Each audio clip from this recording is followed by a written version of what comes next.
La Academia Mexicana de Psiquiatría y Salud Mental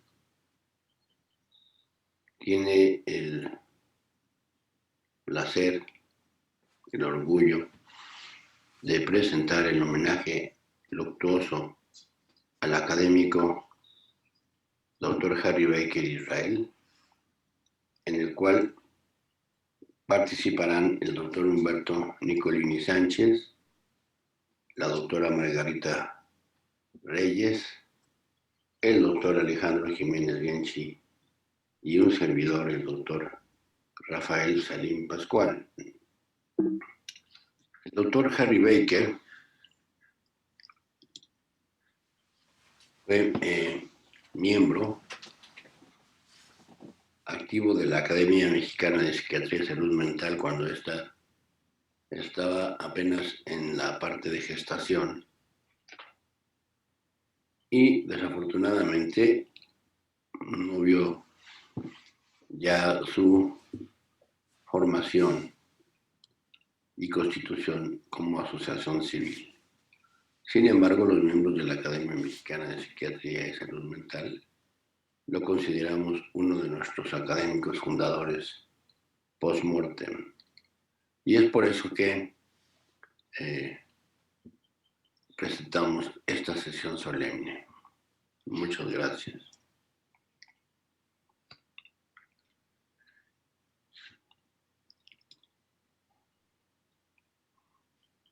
Como les comenté previamente, esta sesión va a estar a cargo del doctor Humberto Nicolini Sánchez, que nos dará una semblanza del doctor Harry Baker, ya que fue su compañero a lo largo de la carrera de medicina, y después se volvieron a encontrar en el internado y en el Hospital Español, en donde hicieron la especialidad en psiquiatría. Finalmente, en el Instituto entonces Mexicano de Psiquiatría, donde ambos laboraban. Después escucharemos a la doctora Margarita Reyes Zúñiga, quien es una somnóloga relevante en nuestro medio, presidente de las Sociedades de Sueño en México, que nos hablará sobre aspectos de la apnea de sueño y la psiquiatría en general. En tercer lugar está el doctor Alejandro Jiménez Genchi, quien nos hablará de las encuestas que hay sobre los trastornos de salud mental en México.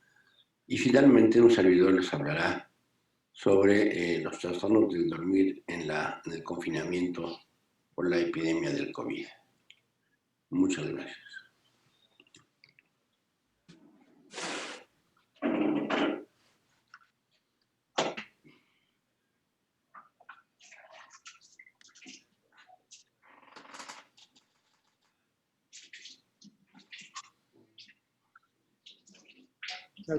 Se ve bien la presentación.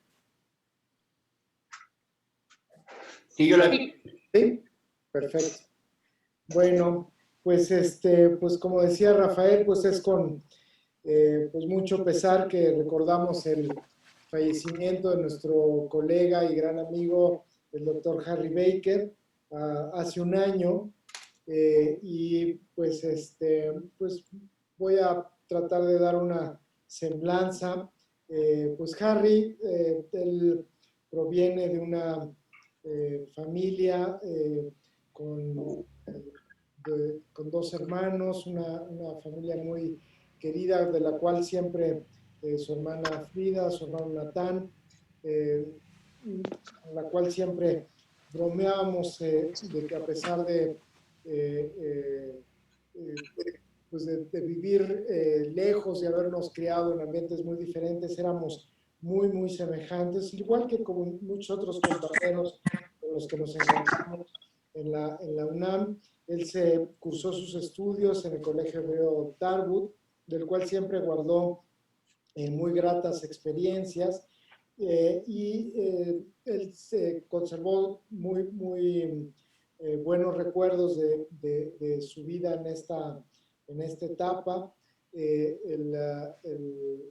Fue, al igual de sus padres, de los cuales yo también conservo un recuerdo muy afectuoso, y que pues siempre nos reconocieron por toda su labor, tanto personal y como médica. Él siempre fue un destacado estudiante desde muy pequeño, igual en sus estudios médicos, y además de tener una gran inteligencia para muchas otras cualidades, uno de sus intereses que siempre le cautivó fue los idiomas. Su papá, que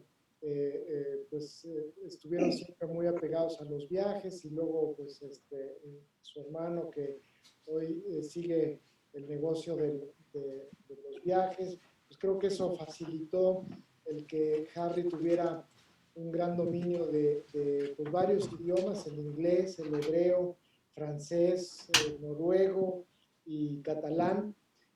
Aquí, como lo ven desde... y también pues un gran sentido del humor que lo caracterizó durante toda su vida. Harry hizo sus estudios de medicina en la Facultad de Medicina del UNAM. Desde el primer año pues siempre hicimos una amistad inseparable hasta el final de su vida. Una de sus anécdotas, pues que siempre fue muy importante, pues era su pues, perfeccionismo y su dedicación.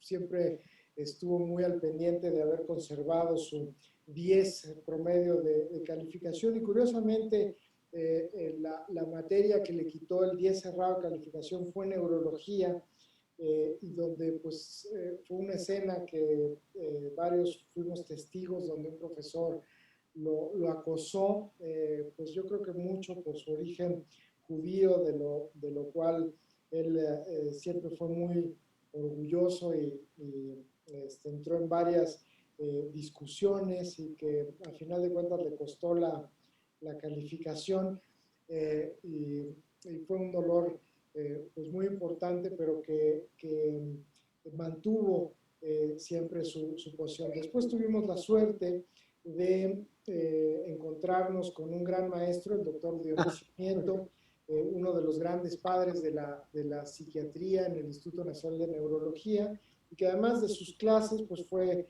Harry uno de sus alumnos consentidos, junto con uno de sus adjuntos, el doctor Héctor Pérez Rincón, y que sin lugar a dudas fue una de las grandes influencias por las cuales pues nos apegamos al estudio de la psiquiatría biológica, y desde luego al interés por la neurofisiología y los estudios de sueño desde esa etapa. Aquí estamos el día que nos graduamos, con pues una serie de médicos muy destacados hoy día. Ahí pues, seguramente no nos reconocen, soy yo. Aquí está el doctor, bueno, pues varios de ellos: Moisés Mercado, que es el jefe de endocrinología del Centro Médico Nacional; Marta Espinosa, Laura Torresillas, el doctor Jaiko Nellen, la doctora Aida Miller, Blanca, pues se me va el apellido de Blanquita, el doctor Elías Araquinchi, Manuel Vázquez, Jorge Cortés, que es el jefe de hemato-oncología en el MD Anderson. En fin, pues afortunadamente a muchos de nosotros pues nos ha ido bien en la carrera médica, y desde muy temprano pues Harry tuvo mucho interés en la parte no solo médica, sino de investigación, y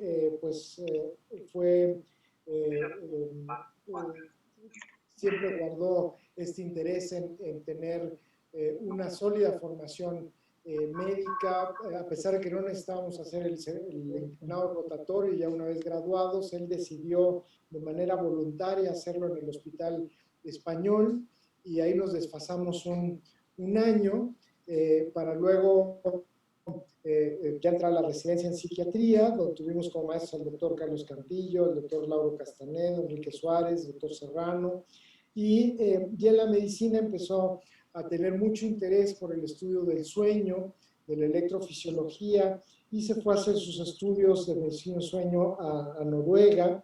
Me recuerdo que la población, una pequeña población en donde le tocó hacer su estancia, que su descripción era de que era algo así como Jojutla en Noruega, y que pues la pasó muy bien, aprendió mucho, aparte del noruego, pues toda la parte del sueño. Luego regresa al Instituto Nacional de Psiquiatría por invitación del maestro de la Fuente, y montan junto, o completan la labor que ya había iniciado el doctor Rafael Salín en la Clínica del Sueño, y la termina de formar Harry en la parte de pues, lo que era los servicios de investigación clínica, y ahí junto con otros colegas, el doctor Francisco Páez, que también ya falleció, y empezamos a hacer diferentes programas de tutorías clínicas a residentes, estudiantes de psicología, de pre y posgrado, y pues fue una racha de una gran cantidad de publicaciones, tanto nacionales como internacionales, y de gratos momentos de convivencia, y que aparte pues Harry continuaba con sus pues, diferentes hobbies, como su afición por el arte, la cocina, la filosofía y desde luego el fomento al sentido del humor. Ahí inició también su exitosa práctica privada en el Hospital Médica Sur y en el Hospital ABC, así como en diferentes asociaciones gremiales. Tuvo mucha participación en la formación de cursos. También ahí empezó que falleció. Muchos, muchos cursos en la formación de psicoterapeutas con el doctor Philip Lewandowski en la Universidad de Harvard, y que lamentablemente hay que tener algunas circunstancias homenaje, ¿no? Hizo tomar una decisión muy importante, emigrar a España, y gracias a su gran inteligencia pues vuelve a pasar todos los estudios, valida su licencia médica, valida su licencia en psiquiatría, y empieza a hacer su vida profesional y familiar en España con sus dos hijos menores y su familia, y allá también hace estudios de psiquiatría forense en Girona, y pues dado que tiene una vida más tranquila, como nos lo platicaba su amiga Pamela Barraza, su entrañable amiga española, finalmente regresa después de algunos años a la Ciudad de México, y pues nos acompaña junto con Rafael Salim, es parte de los socios fundadores de la Academia Mexicana de Psiquiatría y Salud Mental. También es profesor junto con el doctor Pablo Cuevas y el doctor Federico Ramos en el TEC de Monterrey, y pues pasamos también muy gratos momentos hasta que desafortunadamente es víctima de una enfermedad neurodegenerativa, pues que le impidió seguir adelante pues en la calidad de vida que él hubiera deseado, seguir adelante en la convivencia con sus hijos, y pues hoy día extrañamos mucho a nuestro gran amigo, el doctor Harry Baker, y pues aquí nos quedamos con la imagen en donde descansa en su última morada en Suiza, y pues con esto termino mi presentación, y pues adelante con el programa científico. Muchas gracias. Gracias. Está la doctora Margarita. Sí, aquí estoy, doctor. Buenas tardes. Tardes, ¿para qué tomas tu presentación? Sí, Muy buenas tardes a todos, gracias por la invitación. Un momento, comparto la pantalla.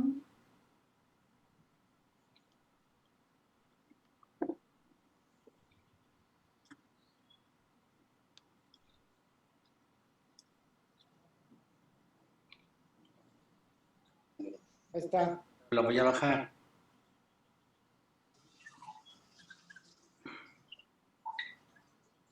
¿A poco no creen que no sé manejar estas chingaderas? Voy a editar esta, no se preocupen. Ya.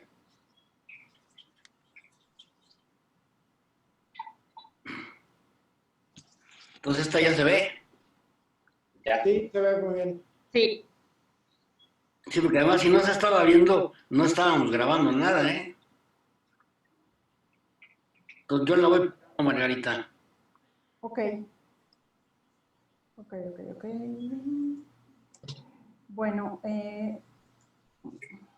Oscar, esperen un tantito. ¿Ya está en la primera? Sí, la primera.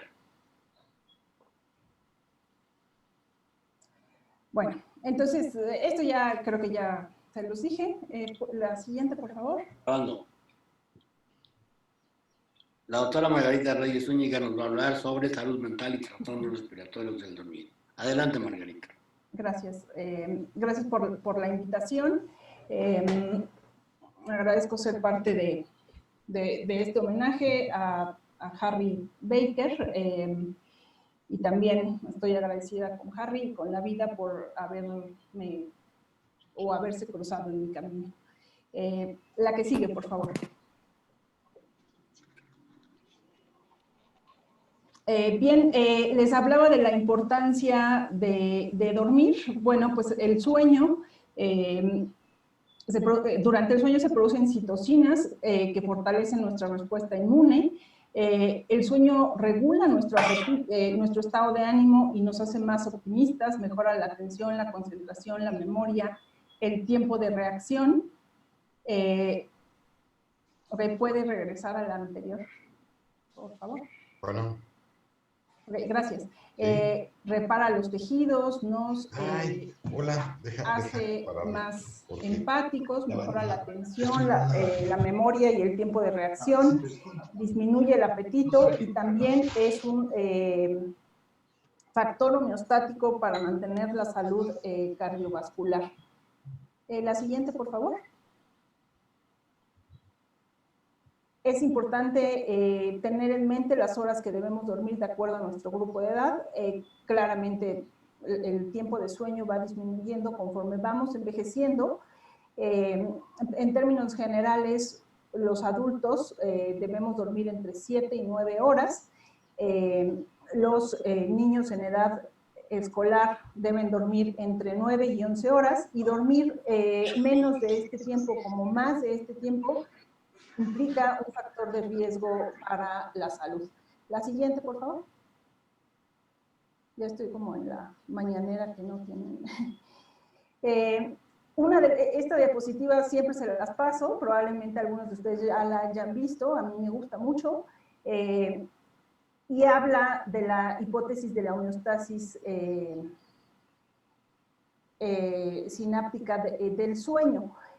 Una de las funciones del sueño es llevar a cabo una poda sináptica y tal cual durante el sueño se disminuye la densidad sináptica que acumulamos durante la vigilia. Aquí podemos ver al inicio de la vigilia, en estos puntos rojos en el extremo izquierdo, la densidad sináptica, cómo a través del día esta densidad sináptica se va acumulando y durante la noche vuelve a disminuir, de tal suerte que esta poda sináptica permite tener, digamos, como espacio en el disco duro para poder incorporar nueva información. Este es el cerebro de drosofilas, estas mosquitas de la fruta que han sido muy útiles para el estudio de los ciclos circadianos. Y aquí en esta imagen podemos ver la densidad sináptica antes de dormir y la densidad sináptica al despertar, ¿no? A mí me preocupa mucho la privación de sueño, pues de todos, más de quienes toman decisiones importantes en nuestro país, porque claramente esta función no se lleva a cabo de manera adecuada con menos de 7 horas de sueño. La siguiente, por favor.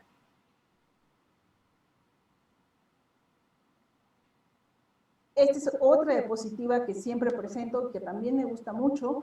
En este estudio se midió el optimismo y se comparó con la calidad y la cantidad de sueño en niños en edad escolar. Y vean ustedes esta imagen de U invertida, donde vemos que los mejores puntajes o los mayores puntajes de optimismo en los niños están más o menos en los que duermen entre 8 y 9 horas de sueño. La siguiente, por favor. Una de las grandes funciones del sueño que cada vez cobra más importancia y probablemente pues, ha sido recientemente más estudiada es esta función glimpática. Tal cual durante el sueño se lleva a cabo un lavado de cerebro, de tal suerte que podemos ver en estas gráficas cómo los sujetos privados de sueño acumulan más beta amiloide. Aquí podemos ver en la izquierda el hipocampo izquierdo y hacia la derecha el hipocampo derecho. Significativamente incrementa la cantidad de beta amiloide después de la privación de sueño. Y en la gráfica de la extrema derecha podemos ver la comparación de hombres que están en líneas azules y mujeres en líneas rojas, antes y después de la privación de sueño. Y claramente hay un incremento en la acumulación, hay una acumulación. Bien, la siguiente, por favor.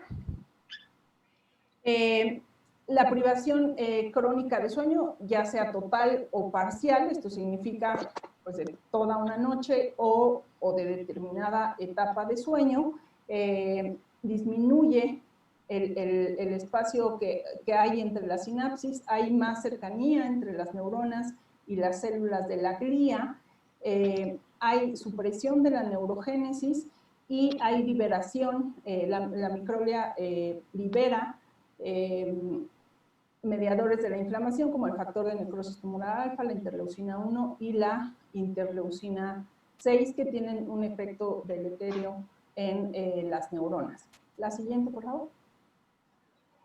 Bien, ahora, ¿cómo dormimos los mexicanos? Este estudio se llevó a cabo en la Encuesta Nacional de Salud y Nutrición por la doctora Selene Guerrero Zúñiga. Se incluyó un cuestionario sobre sueño para determinar la prevalencia de síntomas de sueño en la población. Este estudio, como ustedes lo saben, es a nivel nacional, población urbana, rural, a partir de los 16 años de edad. Y vean ustedes el gran problema de salud que tenemos, por ejemplo, en relación a la apnea de sueño, que hasta 27.3% de la población, o sea, 3 de 10 mexicanos tienen apnea de sueño o están en un riesgo alto de tener apnea de sueño.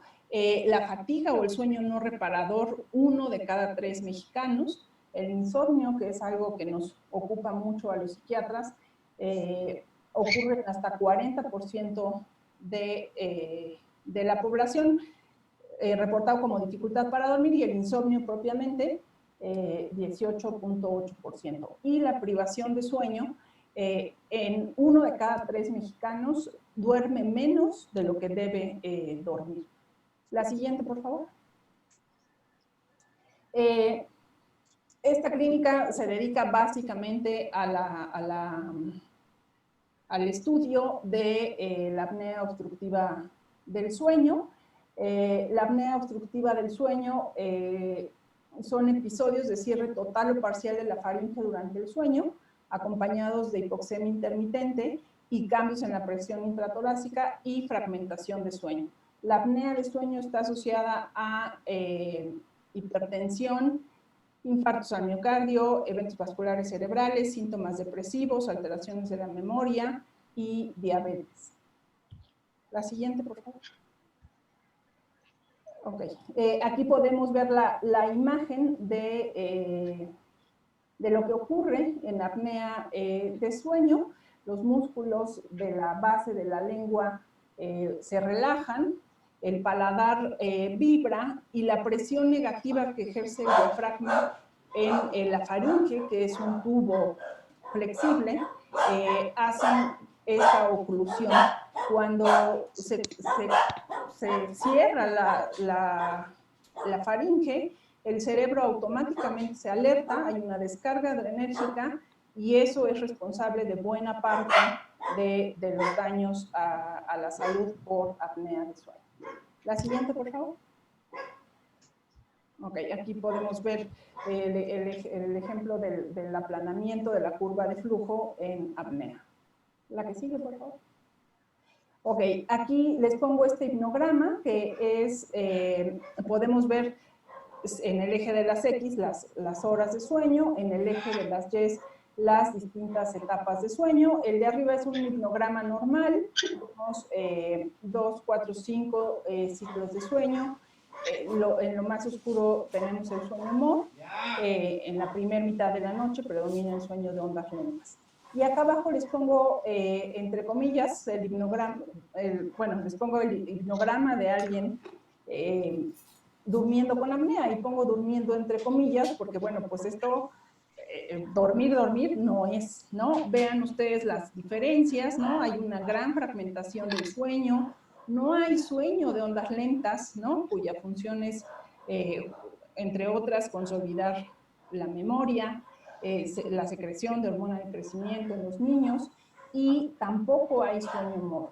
Y aquí podemos ver las caídas en la oxigenación durante la noche en este paciente. Vean ustedes, aquí está el 90, gran parte del tiempo el sujeto está saturando por debajo de 90. Bien, la siguiente, por favor.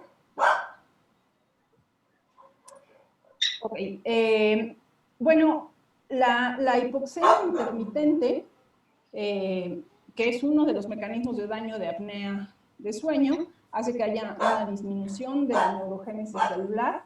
Esto a su vez disminuye la densidad del hipocampo, de la corteza frontal y de la sustancia gris. La siguiente, por favor. Esto produce daños por isquemia y repercusión, aumento de la peroxidación lipídica. La siguiente. Incremento de moléculas de adhesión y especies reactivas de oxígeno, llevando a la siguiente, daño cerebral finalmente. La siguiente, por favor.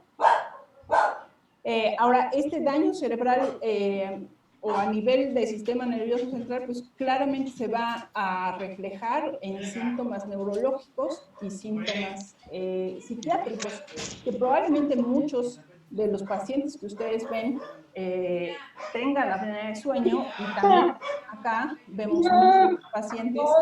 No, déjalo. Con estos síntomas. Hay factores predisponentes, factores de riesgo, como son la edad, el género, ser portador del gen para la apolipoproteína E4. Hay otros factores como la obesidad, el uso de psicofármacos, particularmente benzodiazepinas, fumar, que pueden agravar los síntomas. La disfunción endotelial lleva a deterioro cognitivo, alteración en las funciones ejecutivas. Aquí podemos ver la relación un modelo del daño o de la asociación entre demencia y apnea obstructiva del sueño. Hay estrés oxidativo, activación de la microglia, hay neuroinflamación, aumento del beta amiloide, disminución del aclaramiento de la glía, hiperfosforilación de la proteína tau. La siguiente, por favor. Es una causa conocida ya la apnea de sueño como riesgo para deterioro cognitivo leve. Vemos sobreposición de síntomas en apnea de sueño y en otras entidades u otros padecimientos de salud mental como es depresión. Esta pregunta ha existido desde hace mucho tiempo, si la apnea causa depresión. Desde mi punto de vista, no, la apnea no causa depresión, pero sí el estado inflamatorio crónico de la apnea puede cursar con algunos síntomas que confundimos con depresión. Estos síntomas que comparten tanto la apnea como la depresión, pues es somnolencia diurna, fatiga, disminución en la atención, la concentración, la memoria, irritabilidad, aumento de peso. Y estos síntomas podemos verlos tanto en una como en otra. Si aquí le agregamos otro factor altísimamente prevalente por desgracia en nuestro país, que es la obesidad, bueno, pues tenemos la tormenta perfecta. La siguiente, por favor.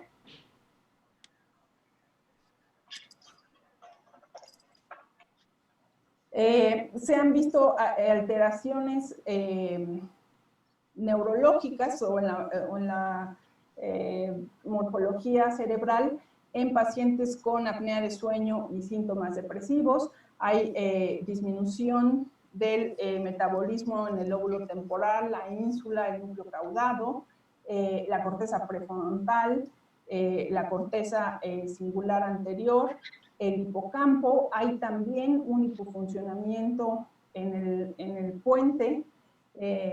La siguiente, por favor. Y también esto se ha observado en síntomas de ansiedad asociados con apnea obstructiva de sueño. La siguiente, por favor. Sabemos que la corteza prefrontal y el hipocampo son estructuras muy vulnerables y en este caso, en el caso de la apnea, no es la excepción. La hipoxemia intermitente daña al hipocampo y a la corteza prefrontal. En relación a los síntomas de ansiedad y depresión, hace algunos años hicimos este estudio aquí, aplicamos una escala, el HATS, para detectar síntomas de ansiedad y depresión. Cabe mencionar, ahora suena muy lógico que busquemos eso, pero hace algunos años esto no se hacía y no identificábamos ni los síntomas de ansiedad ni depresión, ¿no? Yo veo un grupo de pacientes aquí, pero no veo el grueso de consulta. La mayor parte de la consulta pues la ven los neumólogos y los residentes de alta especialidad. Entonces, pues pasaba inadvertida la prevalencia de estos síntomas que son tan importantes y tan prevalentes en salud mental. La siguiente, por favor. Bueno, pues nuestros objetivos eran explorar la frecuencia de síntomas de ansiedad y depresión y si esto se relacionaba con apnea de sueño. La siguiente, por favor. O sea, si había una relación de gravedad. Estudiamos a 382 sujetos, la mayoría de ellos eran hombres, la edad promedio de 50 años. 53% de la muestra tenía hipertensión, tenían somnolencia o hipersomnia diurna con un puntaje de Epworth promedio de 13. Vean ustedes cerca de 20% de esta población que viene aquí por apnea de sueño utiliza algún psicofármaco. Por supuesto que todos eran obesos. La circunferencia de cuello, que es un predictor para apnea de sueño, era de 42 en promedio. 18.5% tuvieron ansiedad, 7.6% depresión, y aquí no sé si ustedes lo ven, pero aproximadamente 30.4% tuvo ambos padecimientos.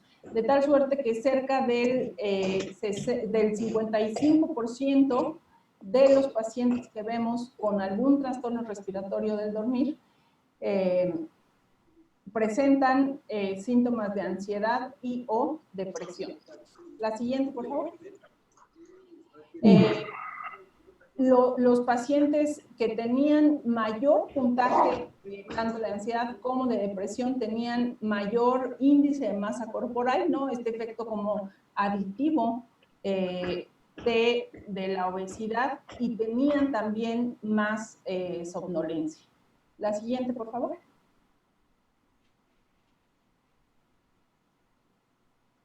Ok, ¿qué manifestaciones clínicas tiene la apnea de sueño?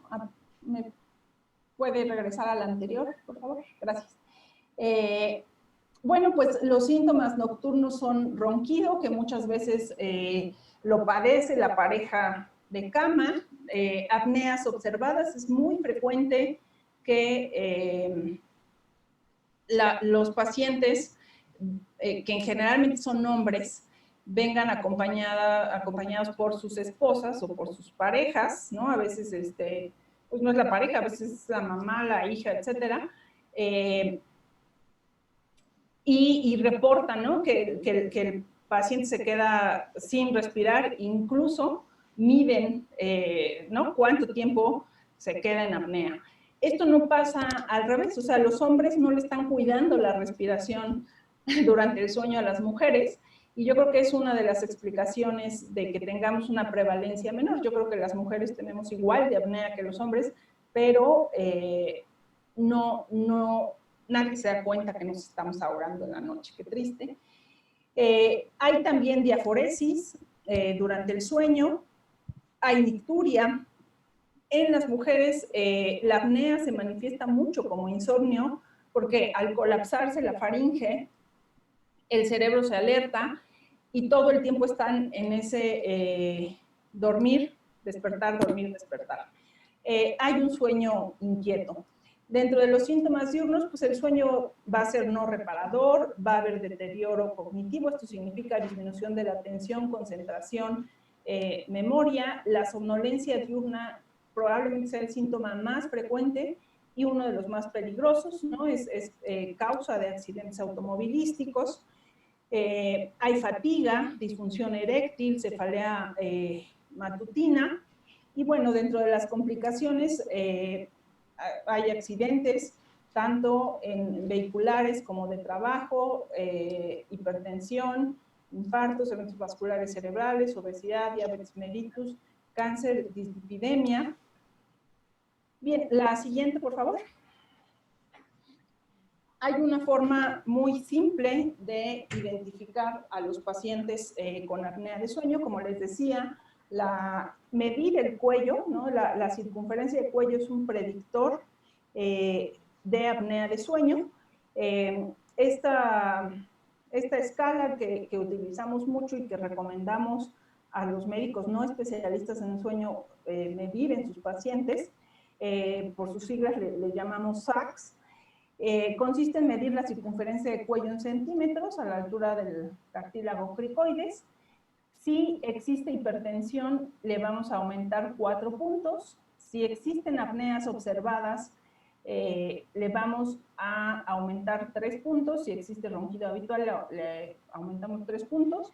Si esta suma es menor a 43, es muy poco probable que tengamos apnea de sueño. Si es 43 a 48, tenemos 4 a 8 veces más probabilidad de tener apnea de sueño. Y si es más de 48, tenemos hasta 20 veces más probabilidad de tener apnea de sueño, ¿no?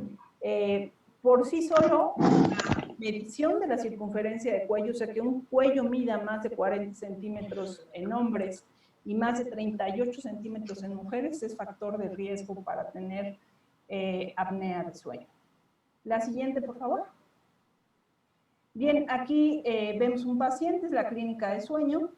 Vean, esta foto la pongo porque el paciente se había quedado dormido manejando, chocó y se fracturó el brazo. Y bueno, lo estamos preparando para hacerle una polisomnografía. La siguiente, por favor. La polisomnografía es el estándar de oro para el diagnóstico de la apnea de sueño. Sin embargo, bueno, por lo complicado que es realizarla, pues cada vez lo hacemos, pues cada vez se hace menos en pacientes con apnea obstructiva.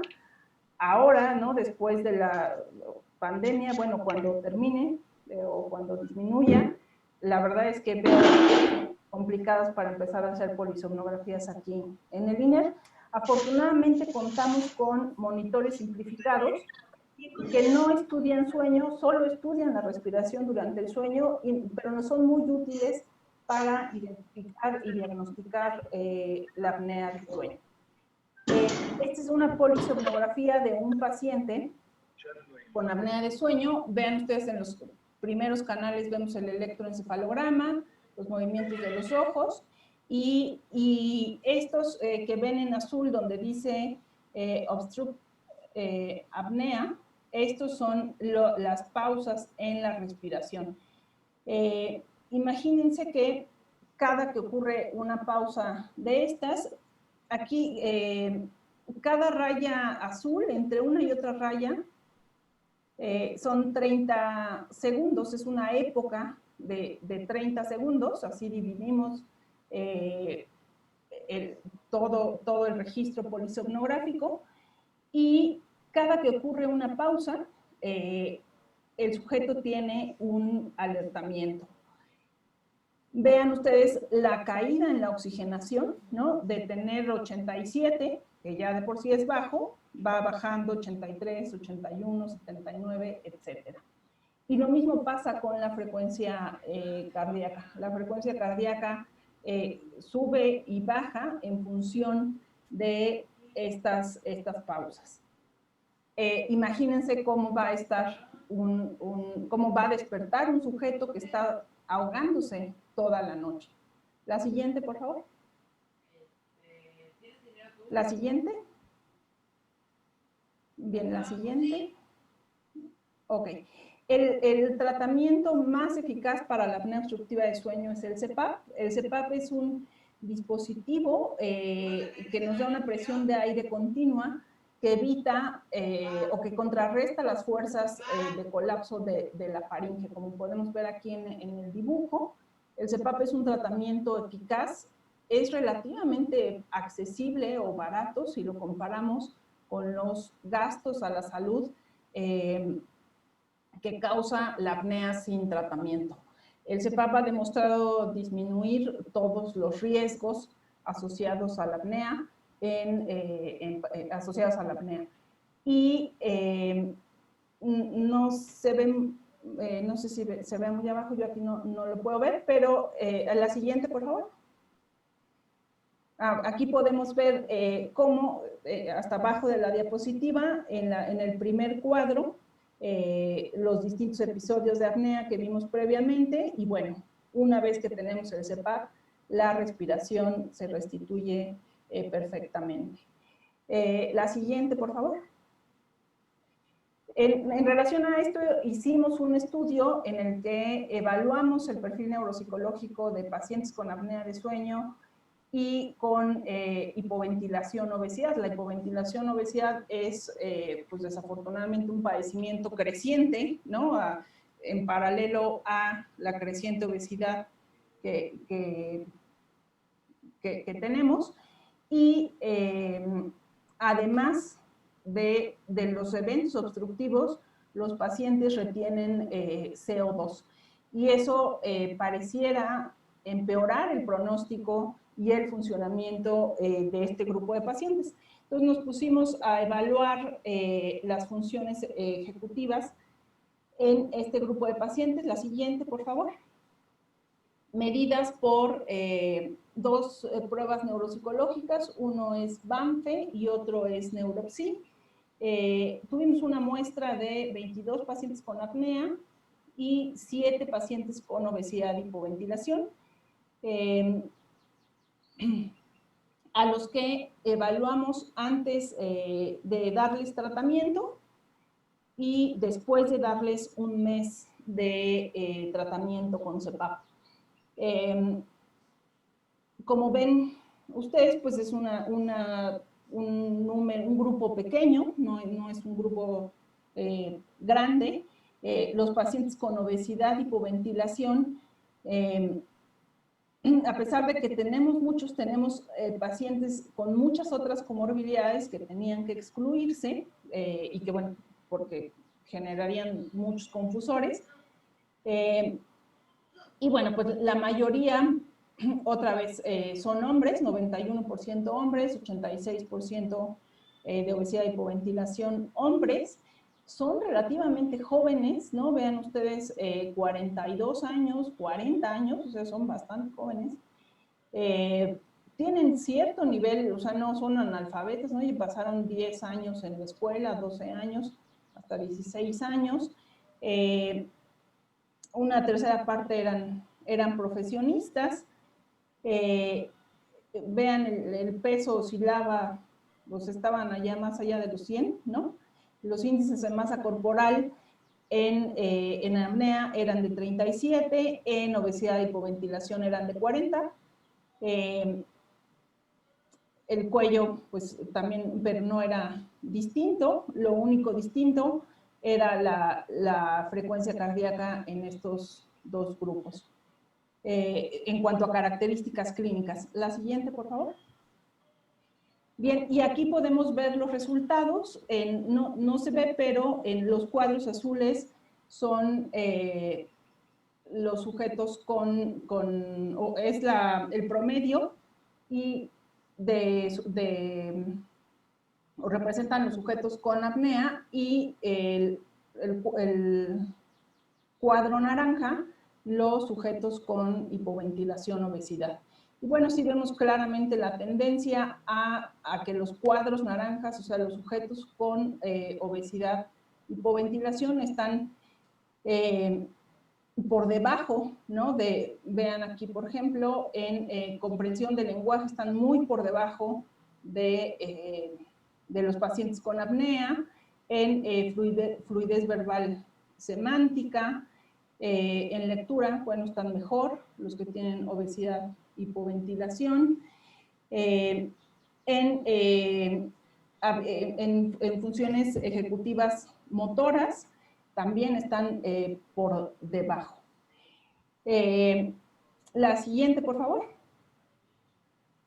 Después de un mes de tratamiento, que también fue un tiempo corto, ¿no? Nosotros les proporcionábamos el equipo a los pacientes, el CEPAP, y no es fácil tener tantos CEPAPs, ¿no? Para que los pacientes se lo puedan llevar. Entonces solo pudimos hacer un mes de prueba, y bueno, podemos ver antes del CEPAP y después del CEPAP. Se observó un incremento significativo del puntaje en neuropsi en este grupo de pacientes. Aquí se juntaron todos, tanto apnea como obesidad, hipoventilación. No obstante, hay funciones que una vez que se han deteriorado, ya no hay, pareciera ser que no hay reversibilidad. La siguiente, por favor. Bien, bueno, ¿qué puedo concluirles o qué me gustaría que recordaran, se llevaran como mensaje? Pues que el sueño y la salud mental mantienen una relación bidireccional y estrechamente codependiente, ¿no? No podemos pensar en salud mental sin pensar en una calidad y cantidad de sueño adecuada, y viceversa. A fin de evitar los daños a la salud mental, en este caso por trastornos respiratorios del dormir, debemos sistemáticamente evaluar los síntomas y hábitos de sueño en nuestros pacientes, en el ámbito clínico en el que estemos, ¿no? No importa si somos especialistas en sueño o psiquiatras o neurólogos o médicos generales, ginecólogos, cirujanos, etcétera. Todos debiéramos evaluar esto como evaluamos cualquier otro ámbito de la salud de nuestros pacientes. Bien, pues la siguiente, por favor. Pues muchas gracias por su atención y gracias por la invitación, doctor Salim. No sé si hay alguna pregunta o tiempos para preguntas. Vamos a hacer preguntas en esta fase. Las preguntas, esto se va a subir a Facebook, a YouTube. Muy bien, pues muy buenas tardes a todos y muchas gracias al doctor Rafael Salim por la invitación a esta actividad académica con motivo del aniversario luctuoso del doctor Harry Baker. Ya les comentaré al final por qué elegí este tema, que es el de la prevalencia de síntomas relacionados con el sueño en la Ciudad de México. ¿Me da la siguiente, doctor? Bien, hay varios estudios epidemiológicos, afortunadamente, creo que eso es importante, digo, no, quizá no el número que quisiéramos. Hay uno muy reciente que comentó la doctora Reyes, realizado por el equipo del INER y del Instituto Nacional de Salud Pública, y esa es una muestra representativa de toda la población. No lo incluí precisamente porque aquí estamos hablando de la Ciudad de México y hay dos estudios que son el de también realizado por el equipo del INER, encabezado por el doctor Torre, y uno que de hecho se realizó hace muchos años, que es el que como parte de la encuesta de comorbilidad psiquiátrica encabezó el doctor Carabeo, y básicamente les hablaré de ese. Sin embargo, me permití también incluir este estudio, que de verdad es un estudio pionero en epidemiología de trastornos de sueño, que es el que realizó Arnoldo Telles López en Monterrey, y se publicó en 1995, porque de verdad los estudios de epidemiología en medicina del sueño, pues los más antiguos son de principios de los 70s, ¿no? Y son muy poquitos y muchos vinieron más bien en los 80s, 90s y mucho más pues ya en este siglo, ¿no? Las características de este estudio en particular, que es el que se publicó en 2017, fue una encuesta una muestra probabilística, donde fueron a las casas de las personas aquí en la Ciudad de México, incluyendo sujetos de 18 a 65 años. Es que les decía, pues el método de selección fue probabilístico, bietáfico, considerando pues las unidades geográficas que establece el INEGI. Y fue una encuesta prolongada, bueno, creo yo prolongada sobre todo porque incluía principalmente el objetivo era identificar trastornos psiquiátricos. Sin embargo, se incluyeron algunas preguntas sobre sueño, ¿no? Y de ahí se desprende pues, la información que les voy a presentar. Vemos la siguiente. Bien, entonces, digo, desafortunadamente, pues no se preguntó sobre todos los trastornos de sueño, pero sí sobre algunos. Y en esta primera gráfica les muestro los datos con relación a insomnio por sexo de los tres estudios, ¿no? El que aparece, las barras en color verde son precisamente las de este estudio encabezado por el doctor Carabeo.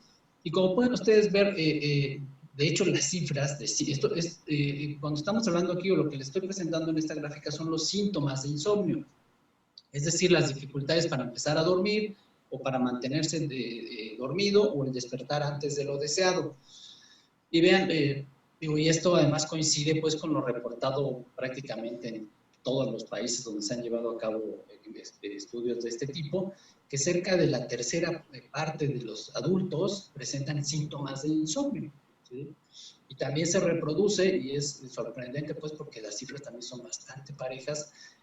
Por ejemplo, en el caso de las mujeres, el rango en tres estudios distintos van de 40.8 a 41.9, ¿no? Incluso la diferencia entre dos estudios es de apenas menos de un punto porcentual, ¿no? Entonces, pues habla pues de lo constante que es esta cifra de síntomas de insomnio entre la población. Por un lado, lo frecuente, la predominancia entre las mujeres, y la afección en general para toda la población. Pasamos al siguiente. En dos de los estudios el realizado en Monterrey, digo, esto es importante también señalar porque son definiciones parecidas, pero a final de cuentas no idénticas, y sin embargo las cifras son bastante consistentes. Tanto el de Telles como el del doctor Carabeo incluyeron una pregunta, bueno, una mezcla de preguntas permitía establecer la presencia de insomnio con consecuencias diurnas. Es decir, esos síntomas de insomnio que les comenté, más consecuencias diurnas. Y prácticamente, pues, insomnio más consecuencias diurnas, pues es el equivalente del trastorno por insomnio, el trastorno por insomnio crónico, que es el que tenemos ahora mejor delineado en el DSM-5. Y si bien veíamos que los síntomas de insomnio pues, son muy frecuentes, casi la tercera parte de los adultos, disminuye un poco, casi a la mitad, cuando estamos hablando ya del trastorno, es decir, de aquellas personas que además de los síntomas de insomnio, o que como producto de estos, pues están experimentando consecuencias que van desde el cansancio, somnolencia, fallas de concentración, irritabilidad, etcétera, etcétera. En estudios pudo evaluarse el uso de hipnótico, que comparado con otros, el uso que hay en nuestra población, pues de verdad es bajo. Por ejemplo, en el estudio de 1995, el doctor Carabeo, pues la prevalencia de uso de hipnóticos es de 1.4%. Las cifras en los países occidentales van desde el 5 o incluso hasta el 15%, dependiendo del país, lo cual, bueno, puede ser visto pues, desde dos perspectivas, ¿no? Una es que la gente no recibe tratamiento, que probablemente se trate más de esa, pero también pues ofrece la oportunidad de incidir mediante formas de tratamiento que ahora son las de primera línea, como son las intervenciones psicológicas, específicamente la cognitivo-conductual. Y algo que se reproduce, que ustedes también pueden ver, es que el consumo de hipnóticos pues es también mayor entre las mujeres, digo, acorde con las cifras que veíamos de mayor prevalencia tanto de insomnio como síntoma y de insomnio como trastorno.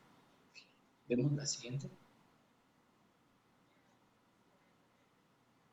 Bien.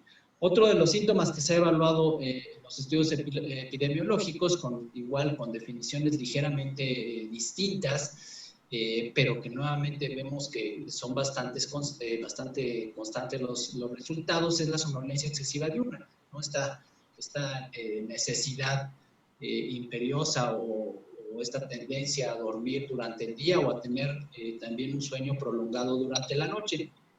Cerca de la quinta parte de los mexicanos, ¿no? Aquí en particular en la Ciudad de México, experimentamos somnolencia excesiva diurna. Y aquí las cifras son un poco mayores en el caso con respecto a los varones. Sin embargo, la diferencia no es tan grande como lo veíamos en relación con los síntomas de insomnio. Uno podría pensar o podría especular acerca del por qué es más frecuente, se presenta con mayor frecuencia la somnolencia excesiva entre las mujeres, si por ejemplo trastornos como la apnea del sueño, pues son más frecuentes y con cifras que a veces van hasta el doble entre los varones con respecto a las mujeres. Y algo que este estudio de epidemiología psiquiátrica tiene de particular es que nos presenta cifras por grupos de edad, ¿no? Esto agrega pues mayor relevancia y permite establecer algunas explicaciones. ¿Puede dar un siguiente clic? Ok, bueno, eso lo vamos a ver en la siguiente. Y hablábamos, hablaba del ronquido, ¿no? Aquí habría que considerar, por ejemplo, en el estudio de epidemiología psiquiátrica del doctor Carabeo, insisto, las cifras fueron mucho menores que las que se observaron en el estudio del grupo del INER, ¿no? Donde pueden ustedes ver la prevalencia, pero aquí hay que considerar que la prevalencia en adultos mayores de 40 años, que es la muestra que estudió el doctor Torrey y sus colaboradores, la mitad, ¿no? La mitad de la población ronca, ¿no? La mitad de los adultos mayores de 40 años. Pues es justo lo que hace unos minutos comentábamos, ¿no? Y las mujeres es prácticamente la mitad, ¿no? Cuando estamos hablando de mujeres de 40 años o más, y en los hombres, pues 2/3 partes. Lo cual quiere decir que de los que estamos aquí en esta reunión, pues yo creo que la mayoría debemos estar presentando ronquido durante la noche. Contrasta con la cifra reportada en el estudio de epidemiología psiquiátrica, que es mucho menor, ¿no? Sí, más frecuente en hombres, 14%, y en mujeres una cifra pequeña del 6.7%. En general, 10% de la población ronca. Pero es importante aquí tener en cuenta que en este estudio la población que se estudió pues iba desde los 18 años. Entonces sí tenemos población joven entre los cuales el ronquido pues es mucho menos frecuente. Sabemos que el ronquido es algo que va a incrementar su prevalencia conforme se progresa en la edad, ¿sí? ¿Me puede dar la siguiente? Y les comentaba de esta característica, que no traje las cifras para el ronquido, que hubieran sido interesantes porque precisamente hubiéramos visto también una línea creciente de prevalencia a lo largo de los grupos de edad conforme se envejece, pero tenemos aquí la de la somnolencia excesiva. Y a partir de del grupo de 25 a 34 años, es donde la somnolencia excesiva va a ser más frecuente en las mujeres, ¿no? De hecho, entre los 45 y los 54 años, 1 de cada 3 mujeres tiene somnolencia excesiva, mientras que en los hombres es menor, ¿no? Y justo aquí es donde podría uno preguntarse cuáles podrían ser las explicaciones para esta diferencia entre hombres y mujeres, y habíamos comentado que la apnea del sueño, por ejemplo, es más frecuente entre los hombres. Algunas de las hipótesis que se han planteado incluyen a la depresión, es decir, a la somnolencia excesiva como un síntoma de la depresión, que pudiera estar explicando que la somnolencia sea en este grupo de edad, esos grupos de edad, más frecuente entre las mujeres, porque cuando vemos ya el grupo, ya incluyendo adultos mayores, pues ya las cifras se emparejan entre los sexos, ¿no? Entonces, una característica relevante de este estudio es que precisamente permite ver cómo cambian a lo largo del progreso, con relación con el progreso en la edad, las prevalencias de los diferentes síntomas relacionados con el sueño. La siguiente. Bien. Y luego tenemos también datos sobre apnea del sueño, ¿no? Los primeros que les estoy presentando aquí son los que reportan el grupo del INER, del doctor Torrey y sus colaboradores, empleando tres definiciones distintas, ¿no? Y lo que podemos ver es, por ejemplo, ronquido, más somnolencia, más apneas presenciadas, ¿no? Estas que comentaban, pues son las que el compañero de cama atestigua, ¿no? o le comenta al médico, pues precisamente es más frecuente con esta definición en los hombres con respecto a las mujeres. Cuando solamente se utiliza la presencia de ronquido más apneas, pues incluso las cifras en el caso de los hombres se elevan más, y ya esta diferencia sí es significativa, porque la anterior, a pesar de que casi es el doble, ¿no?, de los hombres con respecto a las mujeres, la diferencia no es significativa. Esto es interesante porque parece pues que en nuestra población, aun si bien hay esta diferencia de prevalencia, no es tan grande la brecha entre hombres y mujeres con respecto a la presencia de apnea de sueño. Y finalmente, algo valioso de este otro estudio es que además en una submuestra, que fue precisamente la de la Ciudad de México, utilizaron un monitor portátil en aquellos que tenían somnolencia excesiva, y pues tienen ya se puede tener este dato pues de la confirmación objetiva de la apnea del sueño, y entonces la prevalencia se va hasta el 10%. ¿no? Lo cual es una cifra enorme, ¿no? Prácticamente estamos hablando de 1 de cada 10 adultos, y aquí ya no es riesgo tienen apnea del sueño. Y en el estudio de epidemiología psiquiátrica, puede dar la siguiente, también se establecieron estimaciones de apnea del sueño, utilizando en este caso 2 definiciones, una de ronquido más somnolencia, vean cómo da cifras más grandes, incluso tratándose de una muestra que incluyó población más joven. Al final tenemos una prevalencia del 7.7% y ajustado para la presencia ya de consecuencias en la salud, ¿no? Que es algo que también se incluyó en esta encuesta de epidemiología psiquiátrica, pues las prevalencias bajan un poco, pero siguen siendo elevadas. Y es precisamente aquí donde quisiera llamar su atención, porque cuando se ajusta para la presencia de consecuencias en la salud o psicosociales, pues ya la diferencia entre mujeres y hombres pues es mínima, ¿no? Prácticamente 5% en el caso de las mujeres y 5.3% en el caso de los hombres.